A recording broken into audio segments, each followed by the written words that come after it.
어제 김성진 전도사님 부부가 스승의 날 뭐 이런 것도 있고 해가지고 교회에 잠깐 왔습니다. 와서 이제 식사하고 4층 카페에서 이제 차를 마시고 있었어요. 이렇게 테이블에서 우리 교육자들이 둘러싸여가지고, 그러니까 같이 앉아서 차를 마시고 있는데, 혁주가 자기 담당 목사님인 윤석호 목사님한테 스승의 날이라고 이 호두 파이를 이렇게 갖고 왔어요. 근데 아름다운 일이죠. 예, 기억해서 이렇게 한다는 게 참 아름다운 일인데, 그래서 이렇게 혁주가 윤 목사님한테 이렇게 감사를 표하면서 주더라고요. 담임 목사인 제가 그 앞에 앉아 있는데 저한테 눈길도 안 주고 그렇게 줬습니다. 뭐 그때까지는 그래도 괜찮았어요. 근데 혁주가 윤석호 목사님 옆에 김철기 전사님이 앉아 있는 걸 보더니 김철기 전사님도 같이 먹으라고 이렇게 얘기했습니다. 왜냐면 제가 참고로 말씀드리지만 요즘 혁주가 김철기 전사님한테 얼마나 꽂혀 있는지는 아시죠? 김철기 전사님 오기 전까지는 저한테 그래도 친절히 대하고 뭐 설교에 대해서 좋은 말도 많이 해줬어요. 근데 김철기 전사 오고 나서는 저를 거의 본체도 안 해요. 김철기 전사님 같이 먹으라고. 그런데 이제 그 옆에 김성진 전사님이 앉아 있었는데 김성진 전사님 이렇게 보더니 오랜만에 또 김성진 전사님 오셨으니까 같이 먹으라고 이렇게 얘기했어요. 그러더니 하는 말이 손으로 이렇게 금을 꺼면서 고기까지만 이렇게 얘기했어요. 그 옆에 제가 앉아 있었는데 고기까지만. 그래서 제가 엄청 이게 상처가 되는 거예요. 섭섭한 마음이 좀 드는 거죠. 좀 그랬습니다. 저만 이렇게 빠지고, 저만 따가 되고. 그러니까 이제 이런 상황 가운데서 혁주가 뒤늦게 상황을 좀 파악하고는 수습을 하기 위해서 나름대로 이렇게 뭐 이런 얘기들을 막 하기 시작했어요. 뭐 김성진 전사님은 오랜만에 보고 뭐 이런 얘기를 하기 시작하면서 뭔 얘기를 했냐 하면 이재기 목사님은 학생들한테 별 관심도 없고 어른들한테만 관심이 있기 때문에 배제했다. 이런 얘기를 또 하는 거예요. 수습하는 과정 가운데서 그것이 저를 더욱 상처 줬습니다. 힘들었어요. 물론 뭐 다 좋습니다. 뭐 그 말도 일정 부분 사실일 수도 있을 수도 있죠. 그렇지만 어쨌든 다 좋아요. 뭐 윤 목사님 자기 담당 목사니까 이해가 가고 또 김성진 전사님 오랜만에 보니까 이해가 가는데 거기 김철기가 왜 들어가냐. 그러니까 김철기 전도사님은 들어가고 왜 나는 빠지느냐 이거죠. 이게 이해가 안 되는 거죠. 제가 참 이 섭섭한 마음을 안고 목양실로 내려가는데 우리 강미선 자매가 제 마음을 달래기 위해서 파이 한 조각을 줬어요. 이겁니다. 이걸 주셨어요. 진정이 되지 않았어요. 이게 도움이 안 되는 겁니다. 저는 관계 가운데 소외전자의 씁쓸함을 느끼면서 쓸쓸히 그곳에서 대장을 했습니다. 이 관계라는 게 참 중요한 거예요. 관계가 참 이 사람의 마음을 참 이렇게 움직이는 것을 제가 경험했어요. 긍정적이든 부정적이든. 관계는 우리의 행불행에 지대한 영향을 미칩니다. 관계는 우리 인생을 만들기도 하고 우리 인생의 성공과 실패를 결정하기도 합니다. 사실 어제 저희 부부 결혼 28주년 기념일이었었어요. 28년을 우리가 남남이었었는데 부부가 돼서 28년을 같이 살았습니다. 이 관계가 우리 각자의 삶에 미친 영향과 변화는 이런 말로 표현할 수가 없어요. 일단 사진 한번 보실래요? 여러분, 이게 28년 전에 우리 모습입니다. 2명이 4명이 됐어요. 그리고 주름살과 여러 살들이 늘어났죠. 이 샤프한 턱선이 없어지고 이렇게 되죠. 근데 사실은 이 사진이 말해줄 수 없는 보이지 않는 변화는 훨씬 더 커요. 정말 많은 변화가 우리 삶 가운데 있었습니다. 대단한 변화들이 각자에게 있었어요. 지난주에 이제 어버이날도 있고 또 스승의 날도 있고 뭐 또 개인적으로 제 결혼 기념일도 있고 해가지고 제가 이 관계에 대해서 좀 생각을 많이 해봤어요. 제가 지금까지 맺었던 여러 가지 관계에 대해서 생각을 했습니다. 제 결론은 이거예요. 지금의 저는 아주 요약을 하자면 단순화시키자면 지금의 저는 지금까지 맺었던 수많은 관계의 산물인 거예요. 그리고 미래의 제 인생의 질도 앞으로 제가 맺게 될 다양한 경험들에 상당 부분 달려 있습니다. 물론 그 관계 속에는 하나님 아버지와의 관계가 가장 크게 작용하겠죠. 그렇지만 이것은 사람들의 모든 관계를 포함합니다. 이것은 제 경험뿐만 아니라 여기 있는 모든 분들에게도 다 사실입니다. 여러분이 인정하든 인정하지 않든. 관계가 굉장히 중요합니다. 저는 여러분들이 관계의 중요성을 좀 인식하기를 원합니다. 그래서 관계가 이렇게 중요하기 때문에 제가 사실 오늘 갈라디아서 설교를 6월 초로 미루고 이 관계에 대해서 한 번 더 생각해 보기를 원합니다. 여러분 자신에 대해서 한번 생각해 보십시오. 여러분의 관계적인 삶은 만족스러우신가요? 여러분이 맺고 있는 관계들, 가정에서 맺고 있는 부부간의 관계, 자녀들과의 관계, 또는 뭐 형제지간의 관계, 부모님과의 관계, 또 교우들과의 관계, 교회에서 목자와의 관계, 목회자와의 관계, 친구들과의 관계, 여러분의 관계는 만족스러우십니까? 관계적인 존재로서 여러분에게 점수를 매긴다면 여러분 스스로에게 몇 점을 줄 수 있을 것 같아요. 관계적인 존재로서. 저는 오늘 말씀을 통해서 우리 모두가 이 관계적인 삶에서 조금 더 자라기를 바랍니다. 조금 더 나은 관계적인 사람들이 되기를 바라요. 그래서 관계의 비밀 2가지만 더 나누겠습니다. 먼저 나누고 싶은 관계의 비밀이란 이겁니다. 관계는 성령의 도움 가운데 우리의 노력으로 만드는 작품입니다. 관계는 성령의 도움 가운데 우리의 노력으로 만드는 작품이에요. 우리의 노력이 요구됩니다.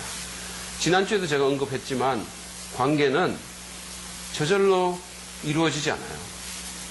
어떤 의미 있는 관계도 우리의 노력과 헌신이 없이는 되지 않습니다. 비록 우리는 관계적인 존재로 만들어졌지만 하나님께서 우리를 관계적인 존재로 만드셨지만 그러나 관계를 맺고 유지하는 것은 우리에게 결코 쉬운 일이 아닙니다. 그게 그냥 우리의 본성대로 그냥 그렇게 되는 게 아니라는 거예요. 왜냐하면 우리가 타락했기 때문입니다. 여러분 혹시 전적 타락이라는 그런 교리적인 용어를 혹시 들어보신 적이 있으신가요? 이 성경에 의하면 하나님이 인간을 선하게 만드셨는데 사람이 그 하나님의 말씀에 거역하고 자신이 마치 그 인생의 주인이 되고자 하는 그런 욕구에서 하나님의 명령에 반역합니다. 그리고 인간이 타락하게 돼요. 그래서 타락한 존재가 된 겁니다. 전적 타락이라는 말은 인간이 어떤 선도 행할 수 없는 존재다 이런 뜻이 아니에요. 맨날 악만 행한다 이런 뜻도 아닙니다. 우리가 알다시피 때로 인간들은 좋은 일들을 합니다. 전적인 타락이라는 것은 인간이 죄를 짓고 인간의 영혼이 이 수원이 오염이 돼서 인간의 모든 영역이 다 죄에 의해서 부정적인 영향을 받았다는 거예요. 그래서 인간의 의지나 인간의 지성이나 인간의 감정이나 인간의 관계나 이 모든 영역이 오염돼 버렸다는 거예요. 정상이 아니다라는 거예요. 여러분 우리 모두는 그래서 정상이 아닙니다. 뭔가 조금씩 이상한 거예요. 우리가. 멀리서 보면 잘 모르지만 가까이 보면 그 비정상적인 것들을 우리가 볼 수 있고 알 수 있습니다. 결혼한 사람들은 제 말에 다 공감할 거예요. 왜 아멘 안 하십니까? 여러분 결혼한 사람들이 잘 하는 말이 있어요. 한번 살아봐. 그런 말을 우리가 종종 합니다. 한번 살아봐.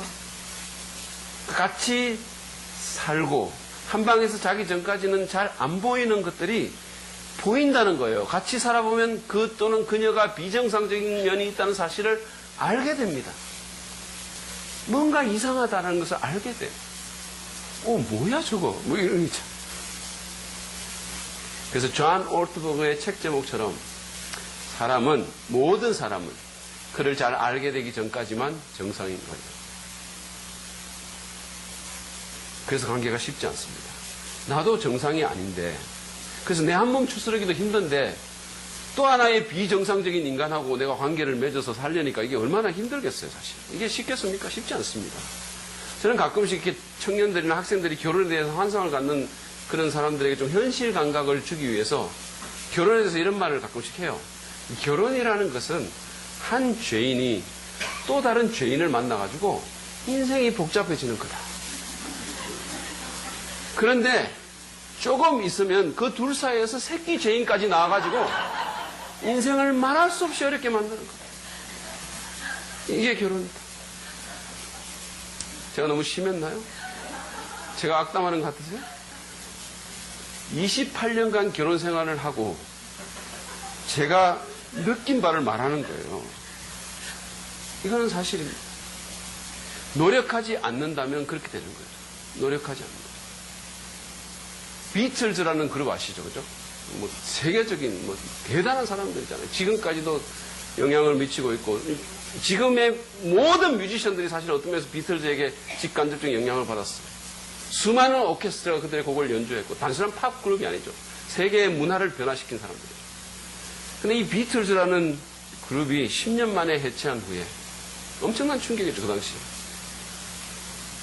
기자가 폴 맥카트니에게 그 엄청난 그룹이 왜 해체됐냐고 물었어요. 이거는 진짜 이해가 안 돼요. 그랬더니 폴 맥카트니가 이렇게 대답했습니다. 오래 산 부부 같다고나 할까요? 긴장이 쌓이고 짜증나고 또 서로 지루해지고 뭐 그런 거죠. 그랬어요. 여러분 노력하지 않으면 그렇게 되는 겁니다. 왜냐하면 우리는 다 정상이 아니기 때문에. 뭔가 조금씩 잘못되어 있고 틀어져 있고 이기적이고 거기다가 죄인이니까 자기만 먼저 생각하니까 그런 결과가 나는 겁니다. 그럼 어떻게 해야 될까요? 일단 우리가 관계를 맺을 때 자기 중심적이고 비현실적인 기대를 하지 않도록 노력해야 돼요. 여러분 내가 상대에게 이렇게 바라는 것이 있을 수는 있습니다. 아, 저 사람이 저렇게 해주면 참 좋겠다. 좋을 텐데 뭐 이런 바람은 있을 수 있어요. 그거는 누구나 갖고 있고 나쁜 게 아닙니다. 그런데 그런 바람이 내 중심적인 기대로 또는 욕구로 이렇게 변하게 되면 곤란한 거예요. 그러면 그 사람이 그걸 반드시 해줘야 되는 거예요. 그 안 해주면 실망하고 그냥 불평하게 되는 겁니다. 그리고 그럼 만약에 그게 기대가 되고 요구가 되면 잘해줘도 감사하지 않는 거예요. 왜냐하면 내 기대대로 그냥 했을 따름이니까. 예를 들어서 어떤 아내가 남편에 대해서 남편이 퇴근하고 나서 집에 와서 자기 집안일을 도와줘야 된다는 기대 또는 요구를 갖고 있다고 생각해 봅시다. 그러면요, 그 남편이 회사에서 나와가지고 피곤한 몸으로 열심히 도와줘도 감사하지 않아요. 당연한 거죠. 당연한 거죠. 그리고 거기에 대해서 개인적인 관심도 갖지 않아요. 단지 안 할 때만 관심을 갖게 됩니다. 그리고 불평하고 원망하게 됩니다. 그래서 문제가 생기는 거예요. 이거는 반대 경우도 마찬가지예요. 남편이 아내에 대해서 마찬가지예요. 성경은 다른 신자들을 대할 때 자기 중심적인 기대나 요구를 하지 말고 그 사람을 있는 그대로 받아주라고 권면합니다. 로마서 15장 7절 말씀이에요. 그러므로 그리스도께서 하나님의 영광을 드러내시려고 여러분을 받아들이신 것 같이 여러분도 서로 받아들이십시오. 여러분 생각해 보십시오. 하나님이 우리를 보면 얼마나 모자라는 게 많겠어요. 우리에게 바라는 게 얼마나 많겠습니까? 사실은. 기대사항이 얼마나 많을까요? 하나님 완벽한 분이신데. 그럼에도 불구하고 그분이 그냥 있는 그대로 우리를 받아주신 거예요. 우리의 그 모든 허물과 그 모든 연약함에도 불구하고 그냥 받아주신 거예요. 그 모든 실패와 실수에도 불구하고. 그렇게 한 것처럼 우리 서로도 그렇게 받아들이라는 겁니다. 그 사람의 독특한 개성과 이해되지 않는 점과 차이점과 약점까지도 받으라는 거예요. 여러분 기억하십시오. 우리는 다 정상이 아닙니다. 그 사실을 인정해야 합니다. 약간 흠이 있는 물건을 조금 싼 가격에 파는 그런 가게들 있잖아요. 뭐 옷이라든지 기계라든지. 우리가 그런 데 가가지고 그걸 사면 아 여기는 흠이 있을 거라는 사실을 예상해요. 그래서 그런 거를 사갖고 와가지고 집에 와가지고 이렇게 봤는데 뭐 옷 같은 걸 사갖고 왔는데 옷이 막 이렇게 대칭이 안 되고 뭐 비대칭이고 이상이 틀어져 있고 기치가 더 크고 그런다 하더라도 우리는 놀라지 않습니다. 그죠? 그리고 불평하지 않아요. 막 그것 때문에 확 뭐 길길이 뛰고 흥분하면서 막 그 옷 갖고 와가지고 막 가게 가가지고 막 이거 바꿔줘 뭐 이러지 않는다는 거예요. 브라우니 물어 막 이러지 않는다는 거예요. 왜냐하면 흠이 있을 것을 알고 샀기 때문에 그런 거예요. 여러분 인간관계를 맺을 때 상대에게 흠이 있다는 사실을 미리부터 예상하고 맺으세요. 지금 안 보일지는 모르지만 있습니다. 누구에게나 있어요. 누구에게나. 어떤 사람에게나. 그걸 우리가 예상을 해야 되는 거예요. 부부관계든 고부관계든 부모-자식 관계든 교우관계든 마찬가지예요. 상대에게 흠이 있을 것을 예상하고 관계에 돌입해야 됩니다. 그리고 받아들여야 돼요. 용납해야 됩니다. 더 나아가서 내게 잘못한 것을 우리가 용서해 줄 줄 알아야 됩니다. 제가 여러 번 얘기했지만 정말 어떤 의미 있는 관계도 용서가 없이는 가능하지 않아요. 용서가 없이 갈 수가 없는 거예요. 저희 부부가 28년을 살았다고 했는데 여러분 그동안 우리가 얼마나 많이 용서했을까요? 서로서로에게. 헤아릴 수 없죠. 여러분도 마찬가지입니다. 우리는 한 번도 용서한 적이 없어요. 그러지 않죠. 용서하시기 바랍니다. 하나님께서 그리스도 안에서 우리를 용서하신 것처럼 서로 용서하십시오. 예수 안 믿는 분들은 뭐 하나님의 용서를 경험한 적이 없으니까 실질적으로. 그리고 정말 이 모든 것을 판단하셔서 정말 신원하시는, 모든 것을 평가하시고 모든 것을 판단하시는 하나님을 믿지도 않으니까 예수 안 믿는 사람들은 용서 안 할 수 있고 그 사람들은 자기 손으로 뭔가 원수 갚으려고 애를 쓸 수 있죠. 그렇지만 우리는 하나님의 그 엄청난 용서를, 무지막지한 용서를 우리는 경험한 사람들이에요. 나 같은 죄인을 정말 하나님이 얼마나 정말 한꺼번에 용서해 주셨는지 우리가 이미 경험한 사람들이고, 그리고 사물의 모든 것들을 판단하시고 모든 것들을 이끄시는 하나님 우리가 신뢰하는 사람들이잖아요. 그러니까 용서해야 되는 게 맞는 거죠. 용서 안 한다는 것은 말이 안 되는 얘기예요, 사실. 그거는 위선자죠. 용서는 나 자신을 위해서도 필요합니다. 내가 용서하지 않는 이상 계속해서 그 사람의 감옥 안에 내가 갇혀 있는 거예요. 그 사람으로부터 내가 떨쳐나올 수가 없는 거예요. 그러므로 여러분 용서하고 자유하십시오. 용서한다고 꼭 같이 살아야 되는 거 아니에요. 용서하십시오. 용서하지 않는 그리스도인은 하나님의 은혜와 자유와 기쁨을 온전히 누리지 못합니다. 하나님께 판단을 맡기시고 용서하시기 바랍니다. 물론 이건 쉬운 일이 아니에요. 어려운 일입니다. 저도 여러분 그런 경우가 있었지만 정말 수도 없이 마음의 갈등을 하고 정말 계속해서 날마다 기도하고 그런 노력이 필요한 거예요. 성령의 충만함이 필요하고 말씀의 묵상이 필요하고 정말 하나님의 도우심이 필요합니다. 그래서 하나님의 도우심 가운데 그렇게 해야 되는 거예요.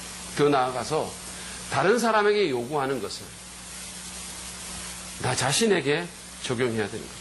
제 말은 남이 변하기를 바라기보다는 내가 변하도록 노력하는 게 더 쉽다는 말입니다. 그게 더 현실적인 길이에요. 예수님은 마태복음 7장 12절에서 무엇이든지 남에게 대접을 받고자 하는 대로 너희도 남을 대접하여라라고 하셨어요. 골든 룰이라는 거죠. 황금률이라는 거죠. 남에게 요구하는 것을 자기에게 요구하라는 거예요. 여러분 남이 내게 친절하기를 원하십니까? 그러면 여러분이 먼저 친절하셔야 돼요. 남이 나를 용서해 주기를 원합니까? 그러면 내가 용서해야 되는 거예요.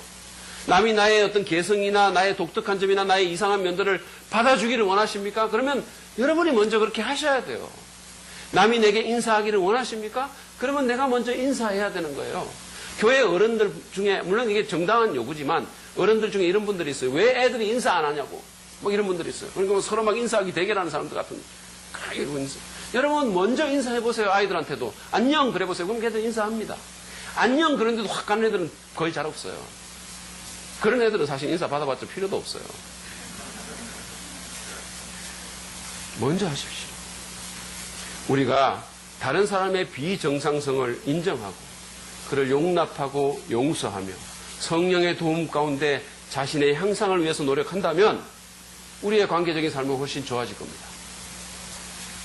작품이 될 거예요. 이것이 관계의 비밀입니다. 두 번째 제가 나누고 싶은 관계의 비밀은 관계는 우리의 영적 성장에 굉장히 주된 요인이다라는 거죠. 우리가 영적으로 성장하는 데 있어서 주된 요인입니다. 여기 앉아있는 분들 정상적인 그리스도인이라면 다 성장하기를 원하실 거예요. 그죠? 혹시 나는 죽어도 성장하지 않을 거예요. 혹시 이렇게 결심한 분 계세요? 나는 정말 죽어도 성장하지. 나는 날마다 퇴보할 거야. 이것이 내 인생의 사명이야. 10년 후에 나의 비전이야. 혹시 그런 분 계십니까? 하나님께 막 기도하면서 하나님 성장하지 않게 해주세요. 지금 이대로가 딱 좋습니다. 하나님 조금만 더 나를 성장시키면 가만 안 있을 거예요. 정말. 혹시 그런 분 계세요? 아무도 그런 분 없어요. 우리는 다 성장하기를 원합니다. 지금보다 더 나은 그리스도인이 되기를 원하고 더 나은 사람이 되기를 원하고 더 하나님과 친밀해지기를 원합니다. 더 하나님의 은혜를 느끼기를 원합니다. 하나님의 마음이 내 마음속에 들어오기를 원하고 좀 감동되기를 원합니다. 그럼 어떻게 그렇게 될 수 있을까요? 어떻게 우리가 영적으로 성장할 수 있을까요? 일반적으로 이런 질문을 하면 뭐 성경 읽어라, 기도해라, 뭐 이런 얘기를 합니다. 물론 성경 읽고 기도하는 것 우리의 영적 성장에 필요합니다. 그렇죠. 그게 다가 아니라는 거예요. 그것만큼 아니면 어쩌면 그것보다 더 중요한 것이 있어요. 더 큰 영향을 미치는 것이 있습니다. 그것은 바로 관계라는 거예요. 관계는 우리의 영적인 삶의 성장에 필수적인 요인입니다.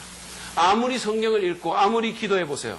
관계로부터 단절되어 있거나 관계의 질이 좋지 않거나 관계를 위해서 노력하지 않으면 우리는 건강하게 성장할 수 없어요. 뭔가 좀 이상한 사람이 되는 거예요. 예. 성경을 알지는 모르지만 좀 이상한 거죠. 여러분 아이들이 자라는 걸 보십시오. 관계 속에서 자랍니다. 부모님과의 관계, 친구들과의 관계, 선생님과의 관계, 관계 속에서 성장하는 거예요. 서로 대화를 주고받고 서로 놀고 서로 어울리고 때로는 상처도 받으면서 때로는 실수를 하기도 하면서 서로 하는 짓을 보고 듣고 느끼고 배우면서 자라는 거예요. 저희가 어릴 때는 그 집에 컴퓨터는 말할 것도 없고 텔레비전이 없던 시절이 있었어요. 그죠? 텔레비전이 없던 시절. 이게 상상이 됩니까? 제가 어떤 만화를 봤는데 만화 이렇게 캡션에 TV가 없던 시대라는 문구가 있고 4명이 가족이 소파에 이렇게 앉아가지고 가만히 벽 쳐다보고 앉아있는 거예요. 아무것도 안 하고. 상상이 안 되는 거죠. 텔레비전이 없던 시대는 뭘 했는지. 어쨌든 그런 어린 시절에 우리가 어떻게 놀았는지 아세요? 막 동네길 뛰어다니면서 아이들하고 어울리면서 누구네 집 앞에 가가지고 누구야 놀자 소리 지르고 불러내고 그러면서 놀았어요. 막 숨바꼭질하고 제가 그 자랐던 고향에서는 이거를 올케바닥이라고 그랬는데 여러분 그게 뭔지 아세요? 올케바닥? 모르시죠? 그게 내가 이렇게 찾아보니까 사발치기로 돼 있더라고. 사발치기. 사방치기. 그걸로 돼 있고 뭐 그런 거 하면서 놀았죠. 그렇죠? 그러고 무슨 전쟁놀이 하고 미친 듯이 뛰어다니면서 놀았죠. 그러면서 때로는 넘어지기도 하고 때로는 상처 입기도 하고 때로는 다투기도 하고 그러면서 컸어요. 요즘 아이들은 집에 놀러와도 하나는 이쪽에서 스마트폰 보고 있고 하나는 저쪽에서 하나는 여기서 게임하고 이러고 앉아있는 거예요. 그러면 왜 놀러 옵니까 거기? 그냥 집에서 각자 하지. 지난주에 제가 말씀드렸지만 이런 관계성이 없으니까 우리가 지금 좀 건강하지가 않은 거예요. 우리 삶이. 어른들도 그렇지만 아이들은 정말 너무 건강하지 않은 거예요. 어쨌든 이 영적 성장을 위한 관계의 중요성을 알기 때문에 성경은 계속해서 우리에게 영적으로 성장할 것을 권면합니다. 관계 맺기를 권면하는 거예요. 신약 성경에 보면요. 그 서로 구절이 있어요. 원 another 구절. 서로 기도해라. 서로 사랑해라. 서로 돌아봐라. 서로 복종해라. 이런 구절들이 굉장히 많습니다. 이게 전부 관계에 대한 권면이에요. 그리고 그것은 우리의 영적인 성장과 연결이 되어 있습니다. 그 가운데 한 구절은 히브리서 10장 24절 25절 말씀을 봅시다. 우리 같이 한번 읽어볼까요? 같이 읽겠습니다. 시작. 서로 마음을 써서 사랑과 선한 일을 하도록 격려합시다. 어떤 사람들의 습관처럼 우리는 모이기를 그만하지 말고 서로 격려하여 그날이 가까워오는 것을 볼수록 더욱 힘써 모읍시다. 여기 보세요. 서로 신경 써주고 돌아보고 서로 격려해라 그랬어요. 서로 많이 모이라는 거예요. 자꾸 모이라는 겁니다. 어떤 분들은 자꾸 안 모이려고 하는 분들이 있어요. 예수 믿는 분들이 자꾸 안 모이려고 하는 거예요. 이 다른 데 가가지고 자꾸 올리려고 하고 믿는 사람들이 안 모이려고 하는 경우가 있어요. 제가 우리 교회에서 셀 목장 모임을 하는데 한 달에 2번은 최소한 모이라고 얘기를 하거든요. 여러분 가능하면 매주 모이는 게 좋아요. 매주 모이는 게. 근데 한 달에 2번도 잘 안 모이려고 자꾸만 안 모이려고 가려고 하고 자꾸. 성경은 모이라고 했어요. 모여서 관계를 맺고 서로 돌아보고 신경 써주라는 거예요. 그러면 격려가 되고 그러면 성장이 일어난다는 겁니다. 한 구절만 더 볼까요? 구약 성경인데요. 잠언 13장 20절 말씀입니다. 굉장히 중요한 말씀입니다. 저는 모든 청년들이 어른들도 그렇지만 우리 청년들이 이 구절을 그냥 마음에 확 새겼으면 좋겠어요. 지혜로운 사람과 함께 다니면 지혜를 얻지만 미련한 사람과 사귀면 해를 입는다. 얼마나 심오한 말입니까? 지혜로운 사람과 관계를 맺으면 더 성장하게 되고 더 지혜롭게 되지만 미련한 사람과 사귀면 그 사람의 잘못된 선택과 어리석은 판단으로 인한 부정적인 결과를 내가 같이 받는다는 거예요. 그래서 우리가 친구를 선택할 때 신중해야 되는 겁니다. 그래서 우리가 결혼 파트너를 선택할 때 신중해야 되는 거예요. 여러분, 여기 어리석은 사람이란, 미련한 사람이란 사람들은 어떤 사람이냐면 하나님의 말씀을 알면서도 안 지키는 사람, 하나님의 원리를 알면서도 안 지키는 사람들이에요. 신경 안 쓰는 사람들이에요. 하나님에 대해서 신경 안 쓰는 사람들.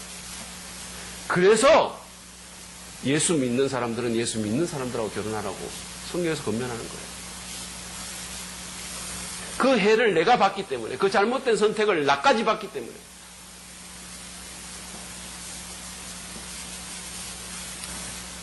여러분, 이 말씀을 마음에 새기시기 바랍니다. 많은 사람들이 이렇게 누군가를 보면 저 사람 지혜롭다 이렇게 생각하잖아요. 그 사람이 왜 지혜로울까요? 우리 교회 몇몇 분들이 저한테는 저에 대해서는 잘 모르니까 그런 말 안 하는데 우리 집사람에 대해서 참 지혜롭다 이런 말을 해요.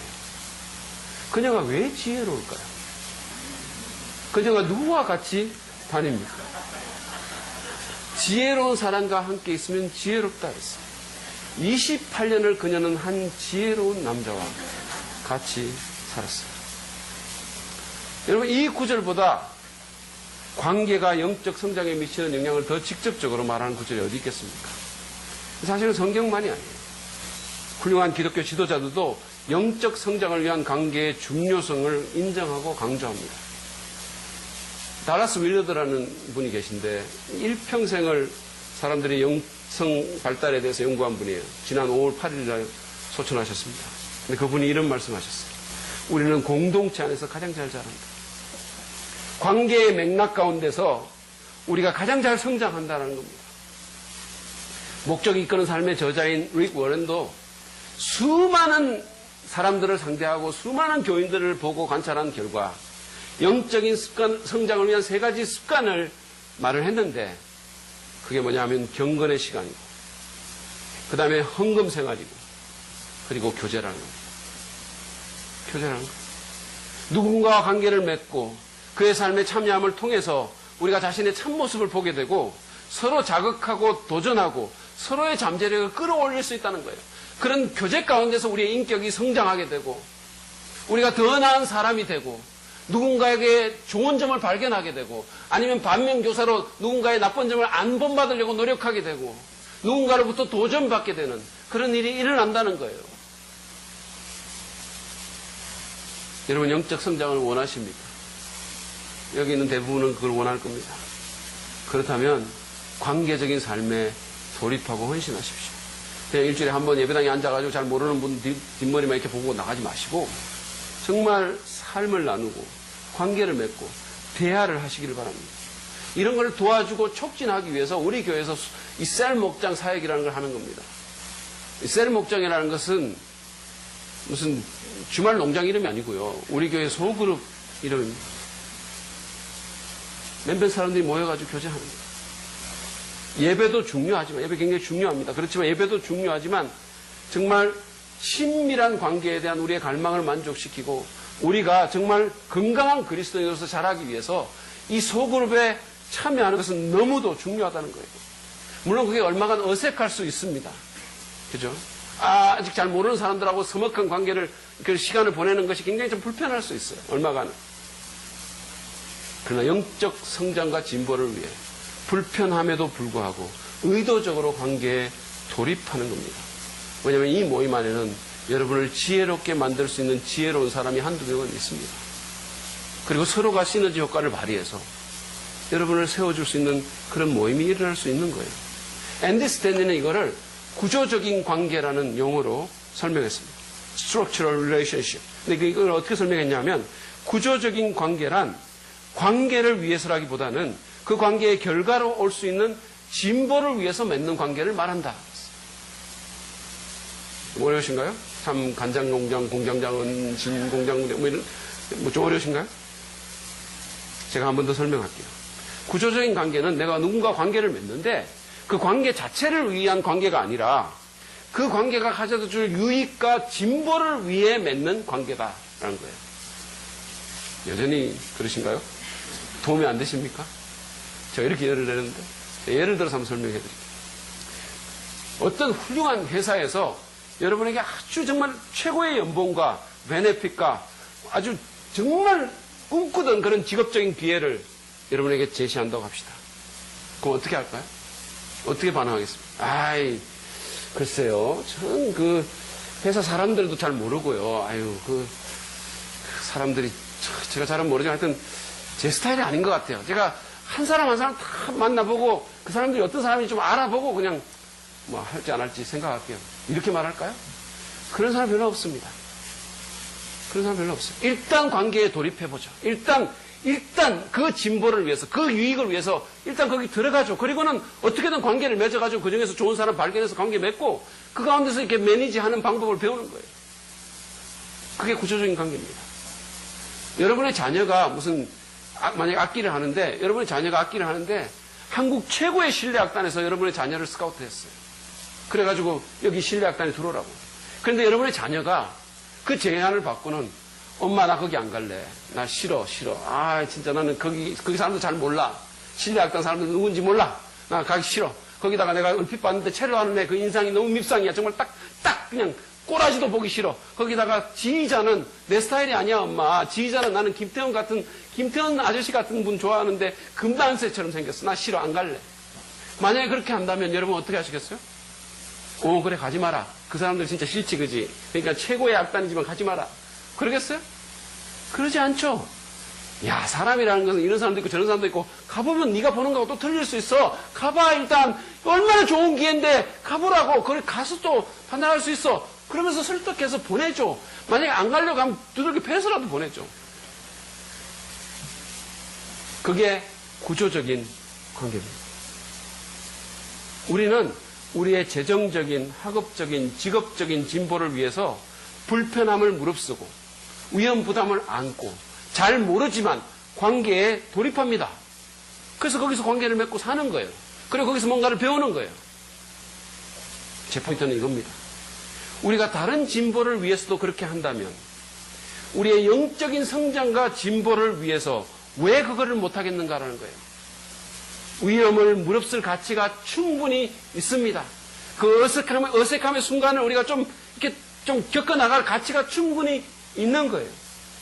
여러분이 잘 모르는 사람이 거기 있다 하더라도, 처음에 조금 어색하더라도, 여러분의 목자가 여러분의 스타일이 아니라 할지라도, 다른 목장보다 간식을 좀 적게 주더라도, 거기 들어가십시오. 여러분이 다른 영역에서의 진보를 위해서 구조적인 관계에 돌입하듯이 그렇게 하시기 바랍니다. 그러면 여러분은 하나님의 관계에서 더 잘하게 될 것이고 성경적인 가치관을 확립하게 될 것이고 하나님의 말씀을 여러분의 삶에 적용할 수 있는 기회를 갖게 될 것입니다. 그리고 그 과정에서 영적인 친구도 여러분 만나게 될 것이고 사람은 모르는 거예요. 가봐야 아는 거예요. 영적인 친구도 만나게 될 것이고 관계의 기술도 배우게 될 것이고 불편한 사람들과 함께 관계하는 법도 배우게 될 것이고 그런 과정 가운데서 내 모난 면도 깎이게 될 것이고 인격이 형성되고 더 성장하고 더 좋은 사람이 될 거라는 거예요. 앤디 스탠리는 이렇게 말했습니다. 잘 들어보세요. 우리의 영적 성장은 소그룹과 같은 구조적인 관계에 기꺼이 들어가려는 우리의 자원함에 달려있다. 왜냐하면 그런 구조적인 관계는 하나님께서 우리 마음에 역사하실 수 있는 환경을 만들어내기 때문이다. 심각하게 받아들이시기 바랍니다. 우리의 영적 성장은 소그룹과 같은 구조적인 관계에 기꺼이 들어가려는 우리의 자원함에 달려있다. 왜냐하면 그런 구조적인 관계는 하나님께서 우리 마음에 역사하실 수 있는 환경을 만들어내기 때문입니다. 제가 정리합니다. 관계는 영적인 성장의 주된 요인입니다. 여러분은 관계의 맥락 가운데서 가장 잘 자랄 수가 있습니다. 하나님을 더 잘 알 수가 있고 여러분의 인격이 더 좋은 인격으로 형성될 수가 있습니다. 그러므로 의도적으로 믿음의 관계로 돌입하십시오. 아직 사람들을 잘 모르더라도 어색하더라도 내 스타일이 아닌 것처럼 보이더라도 직장과 학교와 같은 구조적인 관계에 돌입하는 것처럼 소그룹이라는 구조적인 관계에 기독교 신자들의 공동체라는 그 관계에 돌입하십시오. 그러면 여러분이 많은 유익을 얻게 될 겁니다. 여러분이 영적으로 자라가게 될 거예요. 은혜를 경험하게 될 겁니다. 하나님께 더 가까워지게 될 거예요. 도전받게 될 겁니다. 그리고 관계적으로도 더 진보할 수 있게 될 것입니다. 제가 지난주 휴일에 그 마틴 스콜세스라는 감독이 만든 조지 해리슨이라는 그 인물의 다큐 영화를 이렇게 봤어요. 마틴 스콜세스라는 사람이 참 좋은 영화를 많이 만들기도 하고, 거기다가 또 조지 해리슨은 비틀즈 중에서 상당히 이렇게 영성이 있는, 그러니까는 기독교 영성은 아니지만 하여튼 영적인 추구를 했던 사람이거든요. 거기다가 제가 개인적으로는 학생 때 비틀즈를 너무 제가 좋아했기 때문에, 정말 완전히 거기 빠져 있었기 때문에 한번 보고 싶었어요. 과연 이 사람들이 어떤 사람들인지. 그래서 봤습니다. 지금 보니까 뭐 진짜 동의 못할 일도 너무 많고, 내가 저런 사람들 좋아했나 이런 것들도 있고 그랬었어요. 근데 거기 제가 이제 이렇게 보다가 마지막에 영화 말미에 조지 해리슨의 친구, 비틀즈 드럼을 쳤던 링고 스타가 이제 인터뷰한 어떤 내용을 봤어요. 근데 이제 여러분이 아실지 모르실지 모르지만 조지 해리슨은 암으로 죽었어요. 58세 나이에 암으로 죽었는데, 그 사람이 이제 말기 암에 이렇게 걸려가지고 스위스에 입원해 있을 때 일입니다.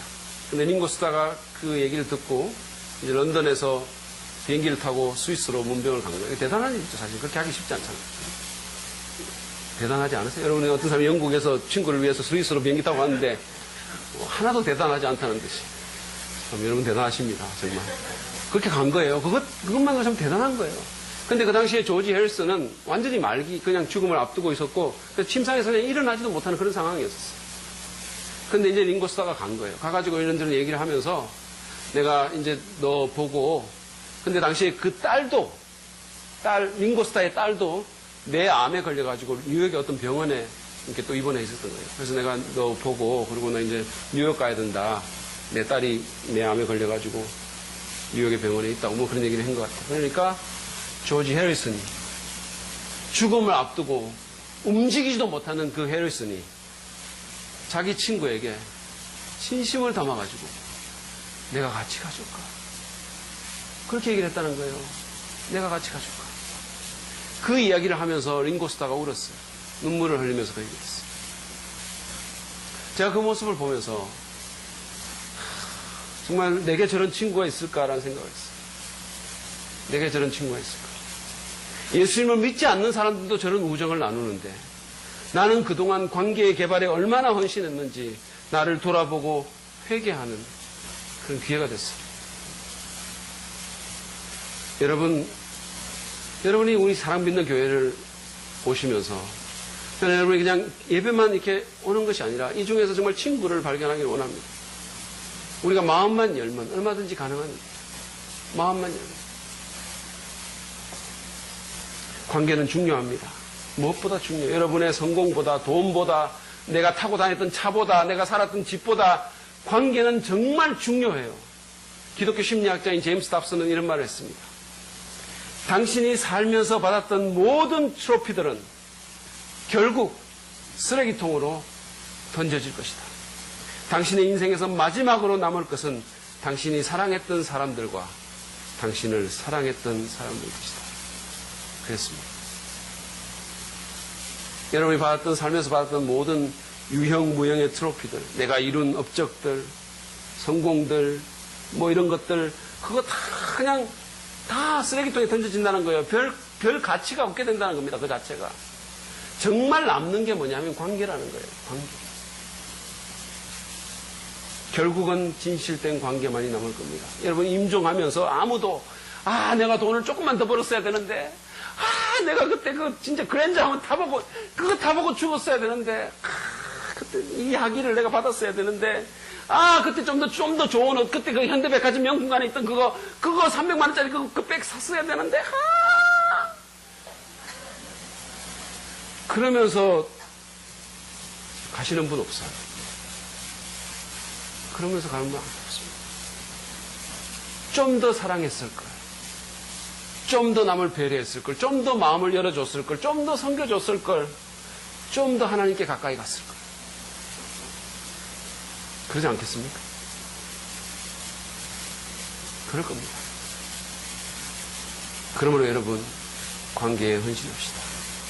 이제 우리가 말씀을 마무리하면서 정말 한번 여러분 생각해 보세요. 이 관계가 어떤 의미가 있는지. 우리 오늘 관계가 성령의 도움 가운데 우리가 노력해서 만드는 작품이고 영적인 성장을 이루는 주된 요인임을 배웠습니다. 이제 이 사실을 우리가 깨닫고 관계 맺기에 좀 더 적극적으로 뛰어듭시다. 좀 더 마음을 열고 좀 불편하더라도 위험 부담이 있더라도 좀 더 뛰어듭시다. 나를 더 향상시키는 가운데 다른 사람에게 요구하지 말고 나를 더 향상시키는 가운데 다른 사람을 용납하고 용서하며 셀 목장이나 다른 소그룹에 좀 참여하도록 합시다. 지난 토요일 날 홍인종 교수님도 그런 얘기를 했지만 버나드 쇼의 묘비에는 우물쭈물 하다가 내 이럴 줄 알았어라는 말이 적혀 있다고 합니다. 여러분, 우물쭈물 하면 시간 다 가요. 결단합시다. 그리고 관계형인 크리스천으로서 자신을 하나님께 드리기를 바랍니다. 혹시 여러분 마음에 맺힌 게 있으신가요? 누구를 향해서 용서하지 못하거나 용납하지 못하는 그런 게 있습니까? 그것이 내 남편이든 내 부인이든 내 자녀든 아니면 우리 교회 공동체의 누구든 여러분 이 시간 주님 앞에 그것을 고백하십시오. 그리고 자유하시기를 바랍니다. 그리고 더 나은 관계로 나가시기를 바랍니다. 내 가족, 내 목장 식구, 내 이웃들에게 더 마음을 열고 더 가까이 다가서도록 합시다. 그럴 때 여러분이 더 행복을 느끼게 될 것이고 더 성장하고 더 영향력 있는 크리스천이 될 수 있을 것입니다. 여러분 참으로 성공하는 인생을 살 수 있게 될 것입니다. 이 시간 우리 잠깐 기도합니다. 우리 눈을 감고 우리의 마음을 살피면서 묵상하며 나아가